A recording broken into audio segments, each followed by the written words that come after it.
Hello viewer, আসসালামু আলাইকুম রহমতুল্লাহ। আমি মূলত আরেকটা ভিডিও নিয়ে হাজির হলাম।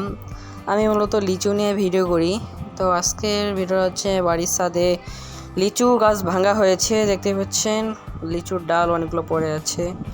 এই গাছ থেকে আমরা প্রায় অর্ধেক গাছেরও বেশি লিচু পেড়ে নিয়েছি এবং লিচু গাছ প্রায় খালি হয়ে গেছে, লিচু পেকে গেছে। এবার লিচুগুলো ছিল অনেক বড় বড় মিষ্টি, অর্ধেক লিচু পারছি আর বাকিটুকু আছে এখানেই। এগুলো আমরা পরবর্তীতে খাবো। তো ওদিকে লিচুগুলো পারা হয়নি কারণ নিচে পানি জমছে, তাই উপরে অনেকগুলো লিচু আছে, এগুলা কয়েকদিনের ভিতরে পারা হবে ইনশাল্লাহ। তো লিচু পারা হয়েছে কয়েকদিনের ভিতরেই, পেকে একেবারে লাল টক টক হয়ে গেছে এবং খেতে তো প্রচুর মিষ্টি। এদেরগুলো বেশিরভাগ লাল হয় কারণ এগুলোতে রোদ পায় না, তো তাই উপরেগুলোতে রোদ পায়, এই জন্য ওগুলো লাল টক টক হয়েছে। তো ভিডিওটা এতটুকুই, দেখতে পাচ্ছেন লিচু গাছ ভাঙা হয়ে গেছে, ডাল ভাঙা হয়েছে।